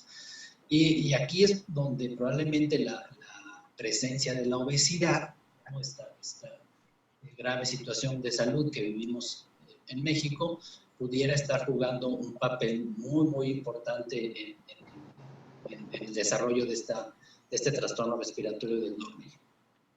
¿Podemos ver la siguiente? Bien, y con respecto a otros trastornos de sueño, en este caso, pues sí, ya nada más tenemos los datos que nos proporciona la encuesta de epidemiología psiquiátrica y está, pues en nuestro país tenemos solamente 2 estimaciones de la presencia de síndrome de piernas inquietas, pero esta es la única que podría considerarse que proviene de una muestra representativa. El otro estudio, que no lo incluí, es de una encuesta que se ha venido realizando en maestras a lo largo de maestras de Secretaría de Educación Pública en todo el país. Se ha dicho que en los países occidentales las prevalencias del síndrome de piernas inquietas son elevadas, mientras que en los países asiáticos son bajas, ¿no? Para lo cual no existe pues todavía una explicación clara, pero pues considerando que nosotros pues somos una mezcla justamente de ambas, podría uno pensar, es interesante saber cómo se comporta. Y pues está como intermedia, ¿no? Y sí vemos algo que también se ha reproducido en otros estudios, que nuevamente es un trastorno más frecuente en las mujeres en comparación con los varones, ¿no? Prácticamente el doble. Y finalmente una estimación de narcolepsia, que es una estimación, digamos que bastante rudimentaria, porque está basada en un par de síntomas, cuando pues sabemos que el diagnóstico de narcolepsia pues debe incluir mínimo, ¿no? La polisomnografía y la prueba de latencias múltiples de sueño. Y seguramente por ello es que tenemos cifras reportadas en este estudio que aun cuando parecen bajas, pues serían muy altas si las comparamos con las que se han reportado en otros países, que están pues alrededor del 0.01%, ¿no? Entonces, bueno, tener una prevalencia en mujeres de 1.6 de narcolepsia suena muy, muy elevada. Aunque, digo, aquí hay que considerar que algo que también se ha comentado, que comentan los expertos en narcolepsia, es que posiblemente muchas de las formas de narcolepsia, digo, a veces pensamos como en ese paciente típico de narcolepsia que se está quedando dormido todo el tiempo, ¿no? Que prácticamente vive así, y que probablemente no sea la mayoría. Quizá hay formas más sutiles donde la somnolencia excesiva no sea tan grave. ¿Sí? Entonces, bueno, pues llama la atención, pero parece alta si la comparamos con la reportada pues en otras poblaciones, en otros países. Algo que les comentaba desde hace rato con respecto a este estudio de epidemiología psiquiátrica, podemos ver la siguiente. Es que nos da esto que les comentaba, ¿no? Las prevalencias por grupos de edad. Y en este caso del síndrome de piernas inquietas, pues se ve claramente que la prevalencia a lo largo de los diferentes grupos, pues es mayor en las mujeres, ¿no? Pero es mucho más ilustrativa como de los 55, bueno, desde los 45 años en adelante, pues sí, la prevalencia entre las mujeres es mucho mayor comparada con la que se observa en los hombres. Y esto pues es algo que también se ha documentado en estudios de otros países, ¿no? Por lo cual estos resultados pues son útiles, ¿no? Porque si nos quedamos como con la cifra total, que si bien nos dice, nos marca la diferencia por género, cuando vemos la diferencia por grupos de edad, pues es claramente entendible por qué al final se presenta esa cifra, ¿no? Pero sobre todo, por ejemplo, en este grupo de 55 a 65 años, pues la cifra es del 13%, que es semejante a la reportada sobre todo en países occidentales, ¿no? Y esto que les comentaba que se ha contrastado las cifras entre los países asiáticos y los occidentales, particularmente Europa y Estados Unidos. ¿Me puede dar la siguiente? Hay dos estudios, el de Telles de Monterrey y nuevamente el de epidemiología psiquiátrica, que han preguntado sobre la parálisis del sueño, ¿no? La parálisis del sueño es este fenómeno que lo conocemos mucho mejor y que la gente también lo entiende muy claramente como la sensación de que se sube el muerto. Preguntado de esa manera, y que es algo que también se ha comentado, se ha documentado pues, en la bibliografía, es que en muchas culturas existe una frase o una forma de nombrar a esta experiencia, este fenómeno tan curioso, tan singular del dormir. Y cuando a la gente se le pregunta con esa connotación coloquial, las cifras son mucho mayores que cuando se les presenta una definición clínica. Posiblemente se explica que las cifras que se presentan aquí, ¿no? Los totales, tanto en el estudio de Monterrey, que es de 11.3%, y el de la Ciudad de México, 13%, pues de verdad parezcan pequeñas, porque, y eso lo hemos también investigado, cuando se pregunta a adolescentes, que es cuando inicia el inicio más frecuente de este fenómeno, pues las cifras van hasta el 30%. Ahora bien, hay que considerar que la parálisis de sueño es aislada o episodios escasos, pues no representan como tal un trastorno. El trastorno pues aparece cuando ya son estos fenómenos pues, repetitivos y tienen consecuencias durante el día.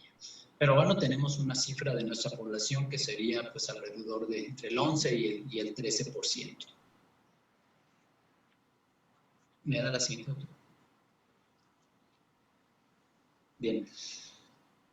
Y como pueden ver, a mí me parece afortunado que tengamos datos, ¿no? Y la ENSALUD pues ha proporcionado ahora también datos no solo de la Ciudad de México o de alguna ciudad en particular, sino de toda la población.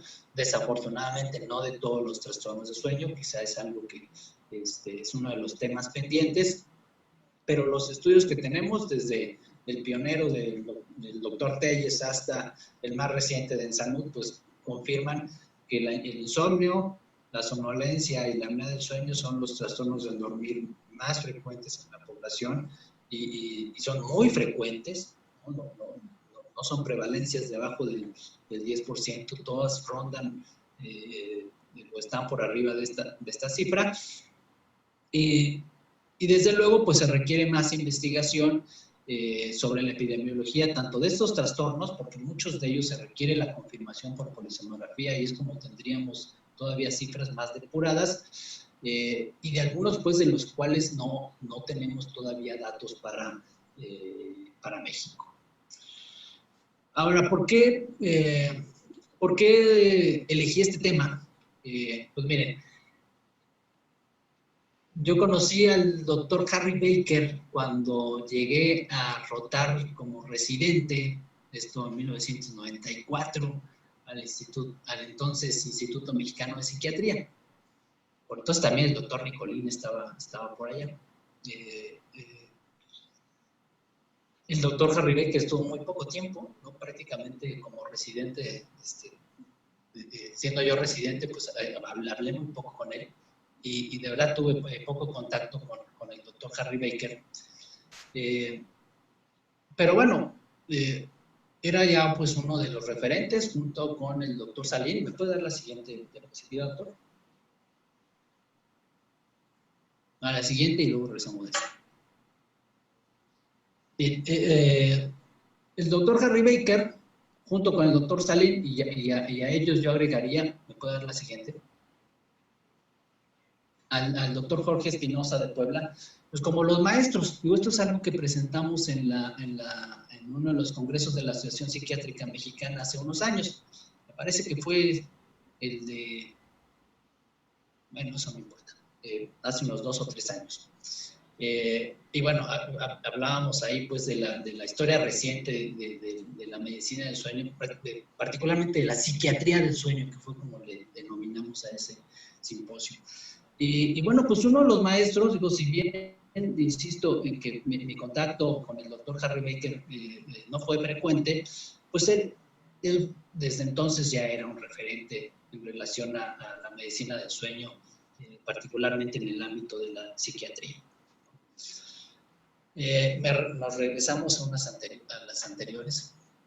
Y justamente cuando, estando ya varios años, varios años después, ya como empleado, como médico adscrito en el Instituto Nacional de Psiquiatría, el doctor Carabeo me dijo, fíjate que tenemos unos datos de sueño de la encuesta de epidemiología de comorbilidad psiquiátrica, y me gustaría pues que los analizáramos. Pero dije, no, fabuloso, porque no hay mucho. Y me contó que justamente fue el doctor Harry Baker quien le dijo, oye, si van a hacer un estudio epidemiológico, pues incluyan preguntas sobre sueño, ¿no? Y fue él quien del cuestionario de trastornos de sueño, es un cuestionario larguísimo de 500 preguntas que la verdad es que prácticamente no se usa porque es larguísimo, pues para incluso para una evaluación clínica. El doctor Harry Baker seleccionó los reactivos que consideró pues daban la información sobre los trastornos de sueño más frecuentes, ¿no? Y a partir de esos datos, pues es que se pudieron analizar y presentar esta información que a mí me parece que es muy importante sobre el estado de la prevalencia de trastornos de sueño, pues no solo en la Ciudad de México, sino en nuestro país. Y bueno, pues justamente en los agradecimientos de esta publicación, pues aparece el nombre del doctor Harry Baker.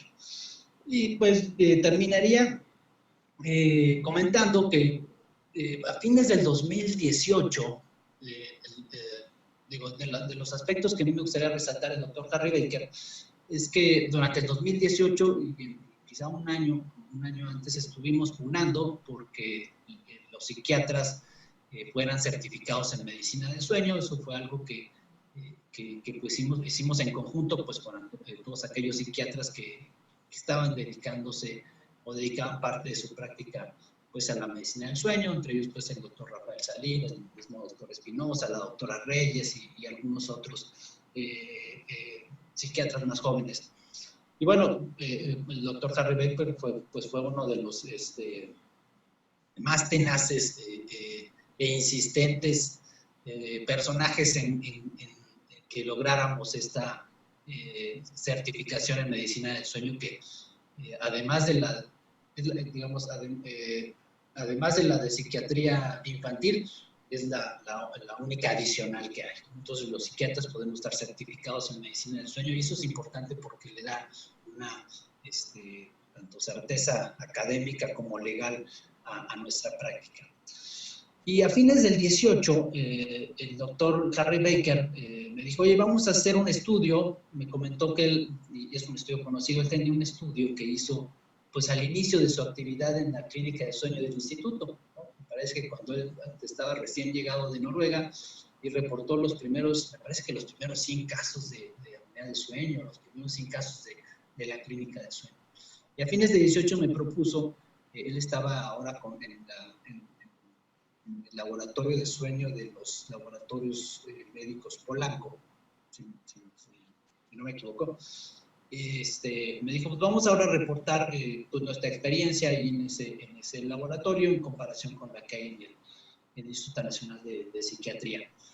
Y bueno, pues en eso estábamos, de hecho nos reunimos, lo vi que tenía una afección en su pierna, me comentó que no sabía de qué se trataba. Y bueno, pues unos meses después, ya en el 2019, pues tristemente nos enteramos de que había fallecido. El doctor Harry Baker, como les comentaba, es pues uno de los maestros en medicina del sueño en el ámbito de la psiquiatría. Muchísimas gracias. Alejandro, por tus palabras y voy a bajar tu presentación.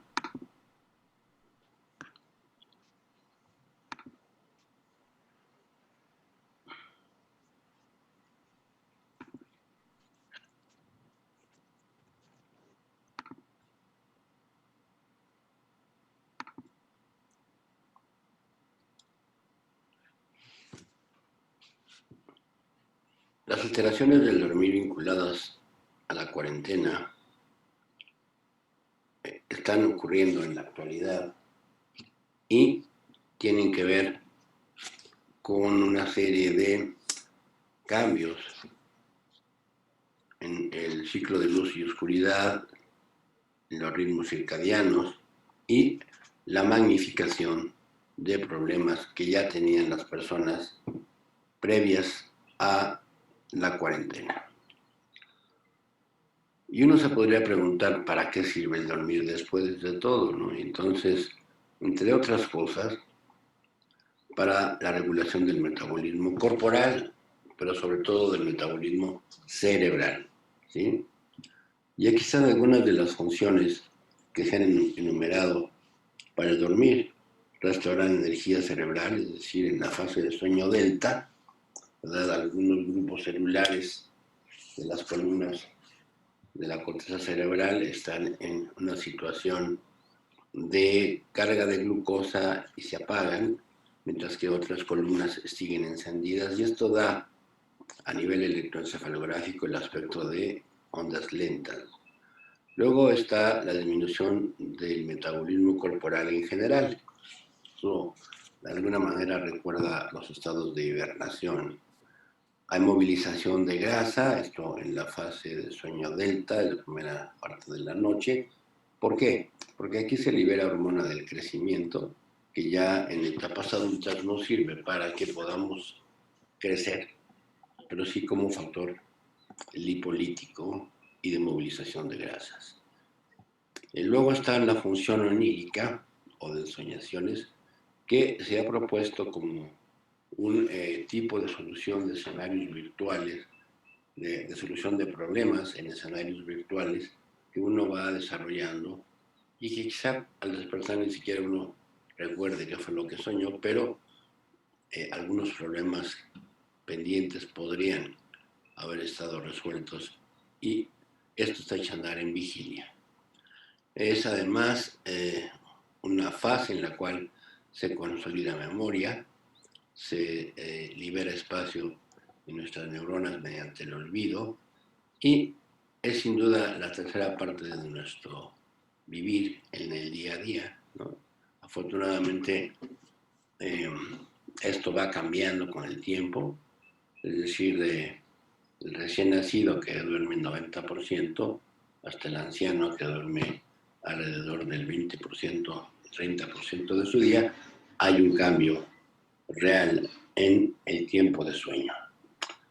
Y cuando se modifica el dormir, puede repercutir a nivel de los diferentes aparatos y sistemas, y en muchas de las alteraciones psiquiátricas, el sueño es uno de los índices más confiable de que el paciente va a iniciar una fase, por ejemplo, de manía o de depresión, y también sabemos que otras alteraciones médicas pueden impactar la calidad de nuestro sueño.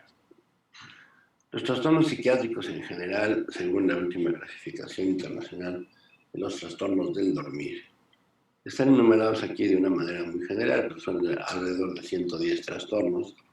Están los insomnios, que son de diferente tipo, los trastornos del dormir por problemas respiratorios, trastornos por hipersomnolencia de origen central, como la narcolepsia, el síndrome de Klein-Levin, etc.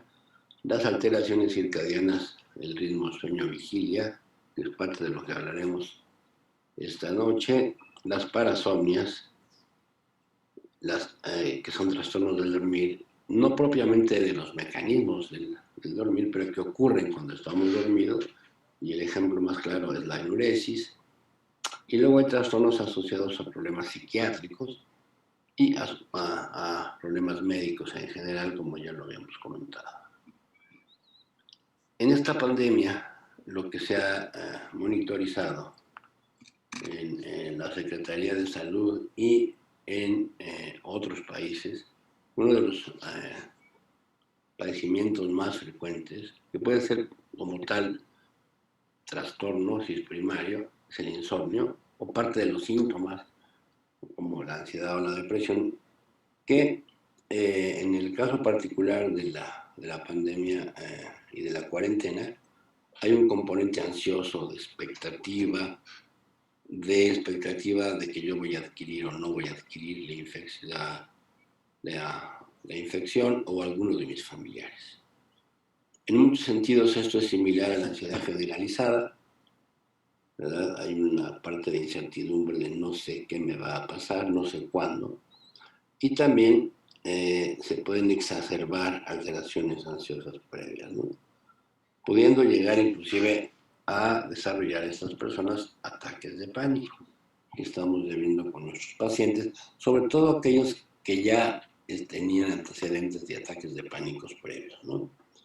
¿Qué es un ataque de pánico? Pues es la expresión en forma aguda de ataque, como su nombre lo indica, que en menos de 10 minutos se tienen todas las manifestaciones de un estado de ansiedad, es decir, de ataque o huida, como lo describió Walter Cannon, con periodos agudos de miedo intenso, palpitaciones, sudoración, sensación de falta de aire, ahogo, dolor en el pecho, náusea, sensación de mareo, temor a perder el control y temor a morir o volverse loco. Mucho de lo que hacen ahora nuestros pacientes, como tienen miedo a salir, tienen miedo a consultar a sus médicos, aunque sea por los medios electrónicos, es utilizar bebidas alcohólicas que tienen algunos problemas asociados agudamente, ¿no? Por ejemplo, si lo usan para inductor de sueño, pues tienen una vida media muy corta, y una duración total de 2 a 4 horas ya en cuanto a su efecto, ¿no? Luego, la gente también está usando benzodiazepinas. El uso de benzodiazepinas en nuestro medio, he comentado muchas veces que es heredado. Es decir, la abuela tomaba el determinado medicamento y entonces la hija, y entonces la nieta.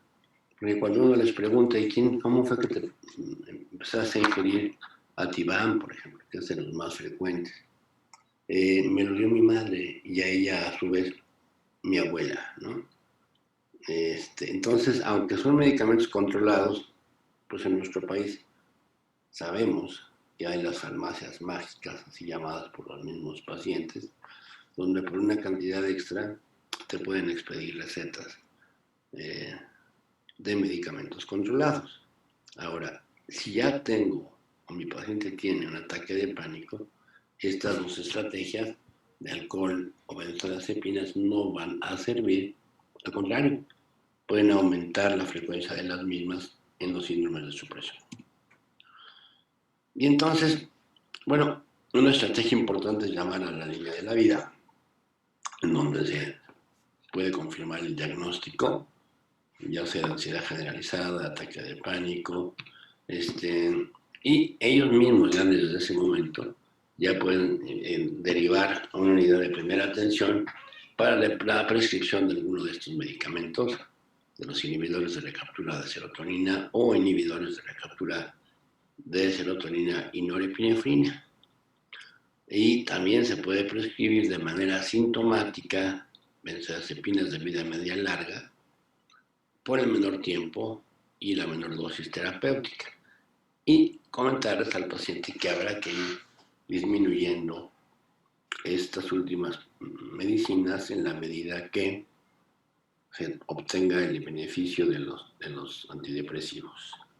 Por supuesto, retirarles todas las sustancias como el alcohol y otros medicamentos que ya estén consumiendo de manera ilegal, ¿no? Por ejemplo, cannabinoides o aceites derivados de los mismos, etc. El problema con estos es que no existe un buen control de calidad de estas sustancias, ¿no? Como comentaba al principio, uno de los problemas serios es el desfasamiento de los ritmos circadianos.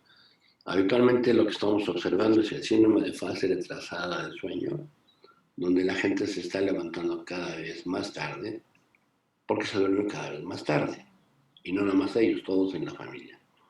Esto va a generar una sensación de cansancio porque se convierte no nada más en desfasamiento, no son realmente gente que tenga el síndrome, pero son gente que están ya utilizando sus horarios diurnos para seguir dormidos y esto produce una sensación de cansancio y sueño no reparador. ¿Sí? Se desfasa temporalmente otras funciones además. ¿Sí? Ya no se fabrica bien hormona del crecimiento porque si yo me duermo a las 3 de la mañana, a esa hora ya no tengo gran cantidad de sueño delta, sino que ingreso directamente a sueño amor. ¿Por qué?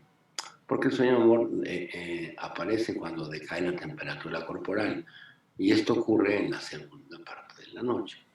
Entonces empieza a tener problemas, o sea, la gente no más aumenta de peso en esta fase de la cuarentena por ingesta de alimentos, sino porque tiene ausencia de liberación de hormona del crecimiento. ¿Sí? Si a esto se agrega, ¿verdad? Que hay pocas actividades a nivel intenso laboral y más tiempo se está en estado de descanso, de reposo, pues esto explicaría fácilmente el aumento de peso y el por qué se desfasa la gente. Como pueden ver en esta diapositiva, tenemos un sistema cronobiológico de los seres humanos que es muy importante, la luz, ¿verdad? Los alemanes le llaman el Zeitgeber, que quiere decir dador de ritmo. ¿Sí? La luz en la retina produce una activación en los bastones, los cuales van a traducir información no visual, pero sí luminosa, que está informando el núcleo supraquiasmático de la longitud del día, de los periodos de luminosidad. A su vez, a través de una vía descendente al ganglio cervical superior, emite una colateral que ya forma parte del sistema simpático, es decir, ya es noradrenérgica, y va a inervar a la glándula pineal, que cada 24 horas, ¿verdad? A las 2, 3 de la mañana, empieza a liberar esta hormona, melatonina, una hormona no proteica, que tiene una alta densidad de receptores en la glándula, en el núcleo supraquiasmático, y se propone que, usando el anglicismo resetea, pone en ceros o pone a tiempo el reloj supraquiasmático de tal manera que volvemos a tener nuestro ritmo de 24 horas. Ahora, no es el único marcador circadiano, tenemos marcadores circadianos en la interacción social, pero ahora no la tenemos. Tenemos marcadores circadianos también en la ingesta de alimentos, pero si aquí estamos desayunándonos a las 2 de la tarde, comiendo a las 8 de la noche, pues ya tenemos un serio problema de señales circadianas. ¿Sí? Y vean cómo este sería el núcleo supraquiasmático, y aquí están los núcleos que están activando el inicio del sueño, el núcleo lateral preóptico, el cual va acumulando una sensibilidad de receptores adenosina y llegado a cierto momento, ¿verdad? Actualmente 10, 11 de la noche, este núcleo lateral preóptico, ¿verdad? va a apagar a los núcleos que nos mantienen despiertos, frenando la liberación de norepinefrina, serotonina, dopamina, frenando la liberación de orexina o hipocretina, de histamina. Y esto nos habla de que es un fenómeno extremadamente complejo. Y bueno, el sueño excesivo produce sensación de no estar restaurado. Es decir, no establecer horarios para dormir y despertar crea el llamado síndrome del libre corrimiento que se observa en los sufrimientos en las cavernas, ¿no? Lo anterior lleva a un estado parecido a la depresión, con somnolencia diurna y sensación de flojera. El sueño en exceso puede ser depresogénico también, ¿no? La toma de siestas, si es necesario, puede limitarse. Y puede limitarse a un tiempo no mayor de 20 minutos. Y no tomar siestas después de las 5 de la tarde, porque esto va a afectar el tiempo de inicio de nuestro sueño nocturno, ¿no? Si uno se excede de esto, entonces tendrá consecuencias nocturnas, de menos sueño, de menos profundidad del mismo, etc. Bien, otra de las cosas que se está presentando en esta cuarentena son las pesadillas, también llamados sueños generadores de ansiedad. ¿Sí? Hay un creciente número de evidencias que indica que las pesadillas como tal son un marcador separado para la elevación del riesgo suicida.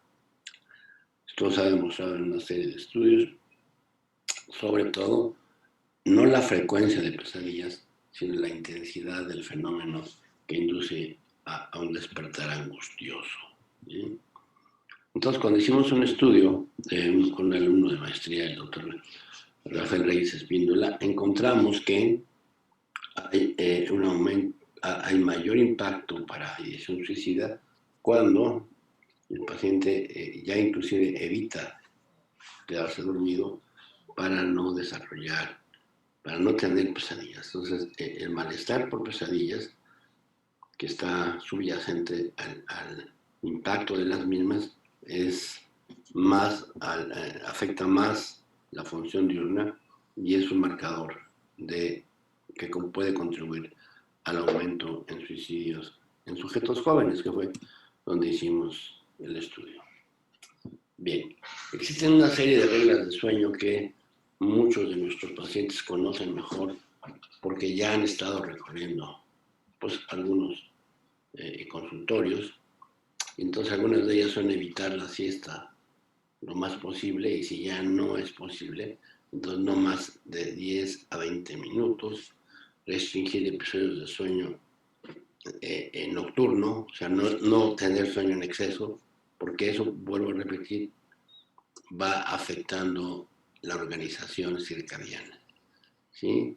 Hay que efectuar ejercicios moderados de 20 a 40 minutos en la mañana, de tipo aeróbico, que permitan sudar, y no hacer ejercicio 3 horas antes del inicio del sueño. Hay que tratar de mantener los horarios de sueño constantes a lo largo del día, y no modificarlos bastante. Incluso si me tengo que desvelar por razones cualquiera que estas sean, y me acuesto 3, 4 de la mañana, me tengo que despertar a mi horario convencional, las 8 de la mañana, por ejemplo, y todo ese tiempo que no dormí, que sobre todo los jóvenes tienden a cuantificar el déficit que tengo de sueño, olvídenlo, o sea, el sueño no se compensa en horas faltantes del mismo, se compensa en intensidad, es decir, profundidad del mismo. ¿Sí? Luego, no hay que usar estimulantes, el tabaco es uno de ellos, la nicotina es otro, algunas bebidas que contengan chocolate también pueden ser, en algunas personas, estimulantes. ¿Sí? Tampoco hay que ingerir alcohol, aunque puede parecer que efectivamente induce el sueño, este es de muy corta duración, y lo que hacen algunos pacientes, he tenido algunos casos, es de poner la botella o las cervezas ya cerca de la cama para estar induciéndose el sueño con esta vía de ingesta de alcohol que a la larga termina siendo un problema de alcoholismo. Mantener un dormitorio lo más confortable posible, trata de que la cama se convierta en su sitio donde se duerme y evitar que sea el sitio donde no duerme. Entonces, para esto hay que ir a la cama con sueño. Si ya no tengo sueño o si no me puedo dormir, me tengo que parar. No, las camas no sirven para dar sueño. No se hace sueño en las camas, ¿sí? Por lo tanto, hay que utilizarla solo para dormir, ¿no? Entonces, vean, este muchacho, ¿verdad? Tiene incluso aquí refrescos de cola, tiene una serie de toallitas, de desinfectantes. Y claro, pues ya ha estado teniendo sueños intermitentes a lo largo de la noche y del día. Pues es muy difícil que tenga un patrón consolidado de dormir. ¿Sí? En el Consejo Europeo de Sueño, la Asociación Europea de Sueño, ¿verdad? Se ha preocupado mucho por este aspecto.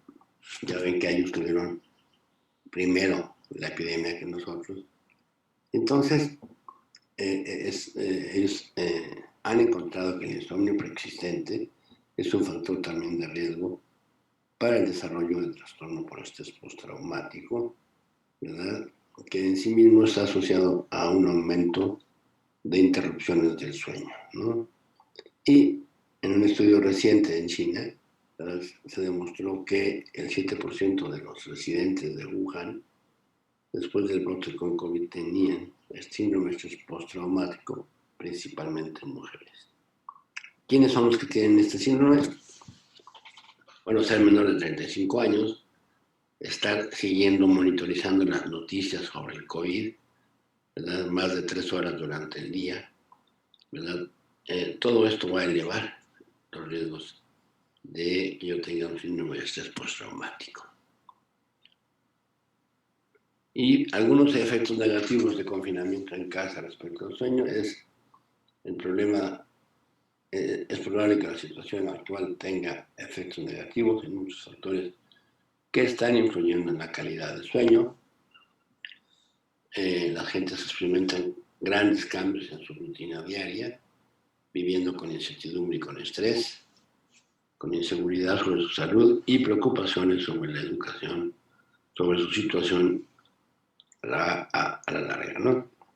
La mayoría de los padres que trabajan tienen que combinar su trabajo en casa con la educación y administración del hogar, ¿no?, más el hacer el trabajo de las diligencias domésticas. Todos estos ajustes, a su vez, pueden afectar las horas a nivel de calidad de sueño que se tienen durante el día. Riesgos en personas ancianas. Bueno, algunos ciudadanos en confinamientos estrictos estarán expuestos a menos calidad de luz, lo cual los lleva igualmente a ritmos de libre corrimiento. Se les puede tener ventanas abiertas para que entre la luz, hacer ejercicios deportivos moderados, comer de manera sistemática, porque ya decíamos que la alimentación, la ingesta de alimentos es un marcador circadiano, ¿no?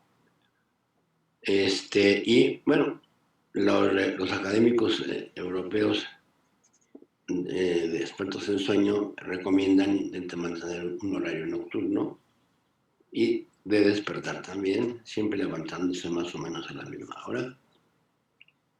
Tratar de estructurar el día, sobre todo a los niños. Programar horarios breves, por ejemplo, de 15 minutos durante el día para desestresarse y reflexionar sobre la situación.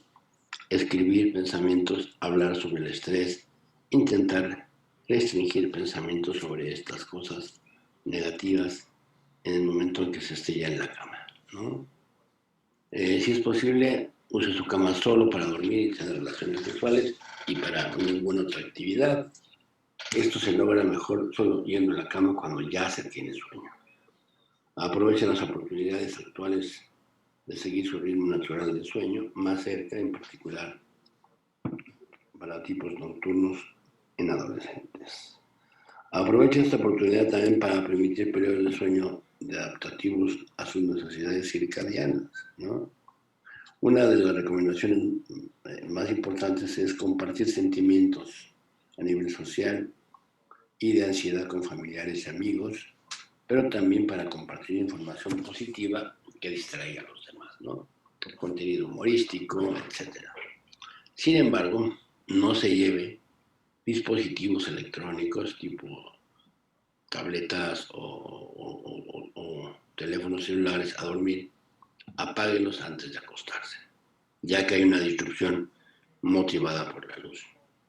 Encuentre distracciones útiles, manténgase ocupado durante el día y esté también con los familiares haciendo cosas disfrutables. Limite la cantidad de tiempo que está expuesto a noticias sobre COVID, haga ejercicios regularmente o preferentemente a la luz del día, trate de obtener luz ante el día, particularmente en la mañana. Y si no es posible, haga que su casa esté bien iluminada durante el día, abriendo cortinas y persianas o prendiendo las luces. Intente tener tenue la luz en la noche o más bien a oscuras. Para los niños y las mujeres, cuidando con la brecha de género, tenga cuidado de que las mujeres en la familia con pequeños, los niños no se sobrecarguen con actividades familiares y o laborales. Esto incluye las rutinas de horas de acostarse, la noche del niño y también el cuidado temprano matutino, la planificación de las actividades durante el día, mantener horarios de sueño regulares para sus hijos y también para usted. Seleccione el mejor momento para ellos y manténgase en ese patrón. Haga en los últimos 30 minutos antes de acostarse una rutina regular que incluya actividades relajantes. Elija actividades que no solo el niño disfruta, pero que también el padre pueda hacerlo. Un padre feliz de estar con él o ella es lo que más disfruta el niño. Mantenga el orden y la duración de las actividades similares.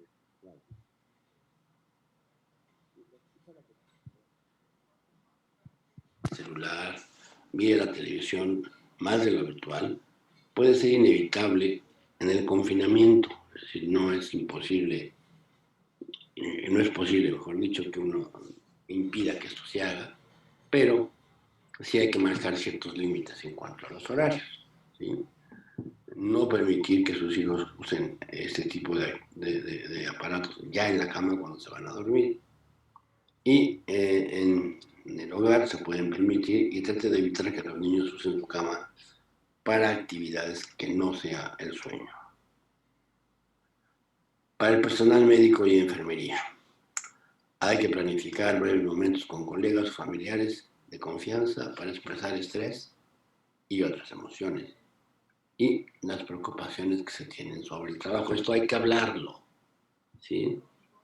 Por muy difícil que sea el externar este tipo de ansiedad, de preocupaciones del trabajo, es importante.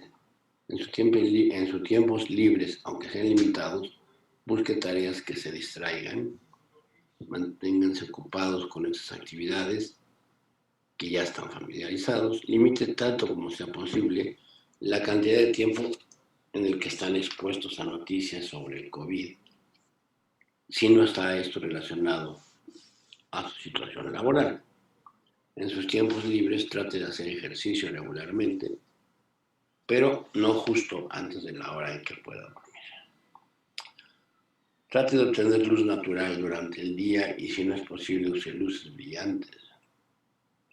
Intentar tener una luz tenue donde duermes o a oscuras es lo más aconsejable, y elegir actividades relajantes, ya sea a nivel personal o familiar, antes de acostarse a dormir, como leer un libro, hacer yoga, etc.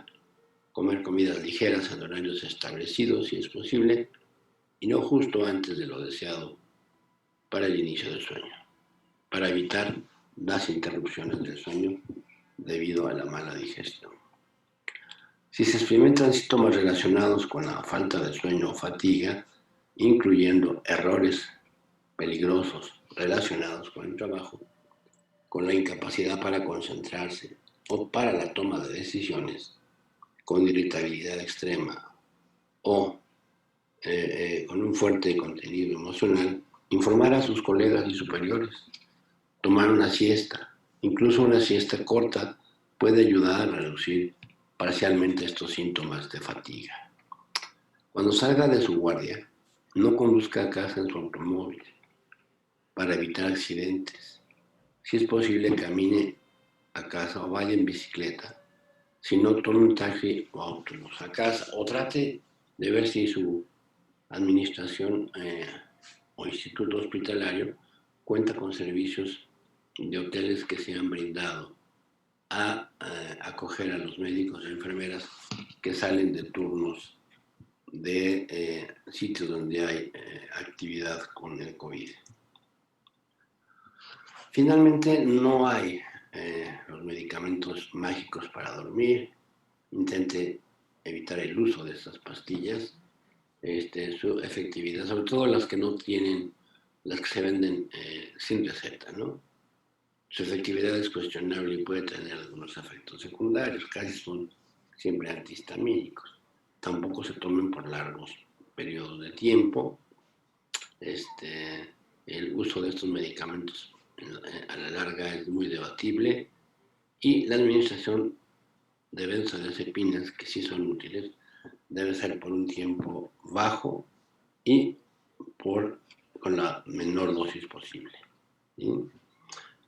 Sí pueden ser útiles antidepresivos sedantes, ¿verdad?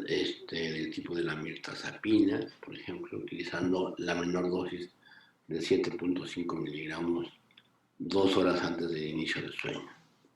Todos estos medicamentos deben de ser prescritos por un especialista en trastornos del dormir, consultado a través de la línea de la vida. Finalmente, quiero despedirme de esta reunión, volviendo a recordar que esta es una celebración, si se puede decir, a la vida de este personaje que es Harry Baker, Israel, con el cual, de ser mi alumno en la clase de neuroquímica, pasó a ser mi colega, no nada más dentro de la psiquiatría, sino como experto en somnología. Él fue, como dije anteriormente, residente del Hospital Español, luego se fue a Noruega a especializarse en sueño, se regresó a México y estuvo en el laboratorio del sueño que yo había dejado por haberme marchado a Estados Unidos, al Hospital Henry Ford Hospital, a hacer mi especialidad propiamente dicha en sueño. Y seguimos asistiendo a congresos y él tenía la peculiaridad de conocer una serie de sitios en el mundo donde se cocinaba excelentemente y algún tipo de comidas en especial. Entonces, a eso me refiero cuando digo que en muchos sentidos él fue mi maestro.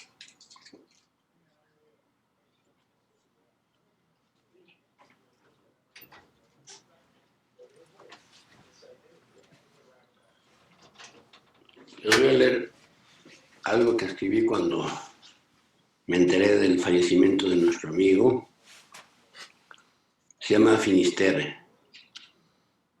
Agazapados caminamos, los dos empapados, a esa punta que los romanos llamaron el final de la tierra. Ahora regreso solo, sobre mis pasos de plomo. Volando te veo por la ría de Galicia entre pulpos y centollos. Verde que te quiero verde y de todos los colores. Caminantes, navegantes y exploradores de los dos fuimos. En todo este periplo entre España, Francia e Italia. Tú siempre el timonel de la alta cocina, sonriendo entre todas tus destrezas y saberes. ¿Por qué la tristeza se quedó solo en mi barca? Los hombres sabios de Judea se mueren jóvenes. También los que ríen y gozan del buen comer, del buen beber y de la compañía eterna de los amigos, hermanos que nos otorgan la vida. ¿Cuánto aprendimos juntos y casi sin querer? ¿Es la muerte como un eterno sueño, amor? ¿Sueñas en este eterno dormir lo que pudo haber sido pero no fue? ¿Existe lucidez en este estado de múltiples escenarios? Gracias por la flama, amigo. Regreso tierra adentro con la tristeza a cuestas, para seguir luchando con nuestros enemigos, para cantar tus hazañas y el valor de tu perdida y partida. Sé que nada es para tanto ni para siempre. Solo la amistad lo salva todo. Dentro te guardo en mi memoria en un nicho especial, el de mis queridos y sabios amigos. Está adornado con tu sonrisa eterna y carismática. Nos veremos pronto, al final de la tierra, en nuestro Finisterre. 17 de julio del 2019, no se olvida, tu amigo y camarada, Rafael. Bien, con esto cerramos este homenaje luctuoso a nuestro querido amigo. Gracias por su asistencia.